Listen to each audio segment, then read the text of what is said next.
ये नट बड़ बोली मत किए डाक देला रे नट बड़ बोली मत किए डाक देला रे अरे किए डाक देला रे किए डाक देला रे किए डाक देला रे किए डाक देला रे अरे डाक सुनी छाती में ठक ठक हेला रे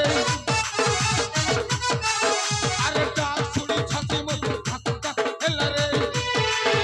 अरे किए डाक देला रे किए डाक देला रे किए डाक देला रे किए डाक देला रे अरे डाक सुनी छाती में ठक ठक हेला रे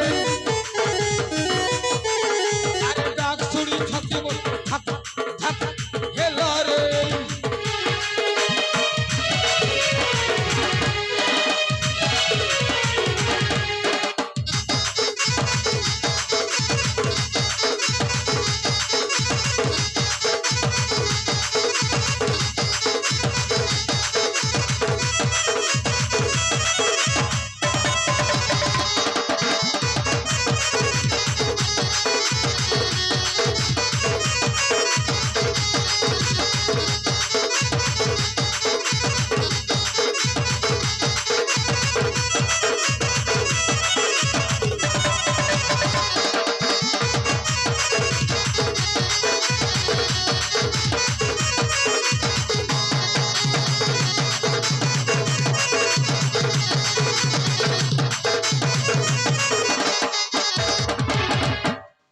अरे राज सरमुई काम तो भरपूरी आराम में दिली काटू छे अरे टूटी सरी गल टूटी मीरा तोरा घर भीतर रहू छे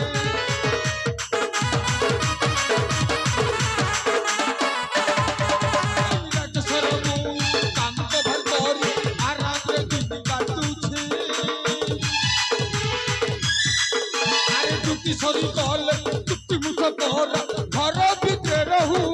छे अरे किए डाक देला रे किए डाक देला रे किए डाक देला रे किए डाक देला रे अरे डाक सुनी छाती में ठक ठक हेला रे अरे डाक सुनी छाती में ठक ठक हेला रे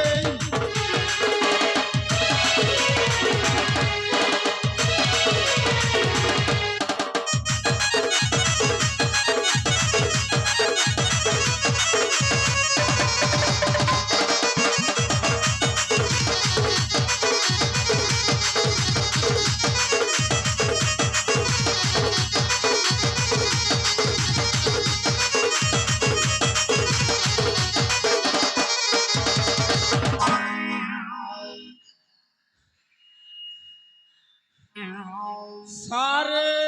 ए रोसिकिया संगो नोटिया नोटो बरो रे नमस्ते नमस्ते नमस्ते हो हेला हेला नमस्ते नमस्ते नमस्ते आउ तापरे कोन रखिचो रोसिकिया संगो अरे सेही कथाटा कुह सारे नोटिया रे राज्यरी भलरे अछंती समस्ते समस्ते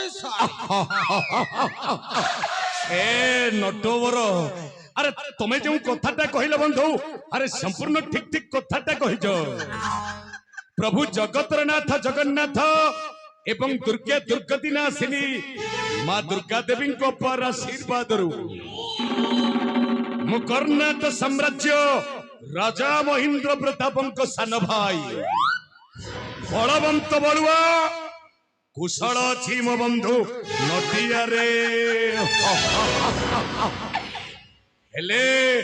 तमे कोने पर्यंत मते किछि पचारिबनी ना बलवंत बलुआ बाबू आपण मते कोन पई टाकी चमती बड़ी अरे कुहा सब जानी छमुई अरे कौन जान छो तो सब जानी छमुई ए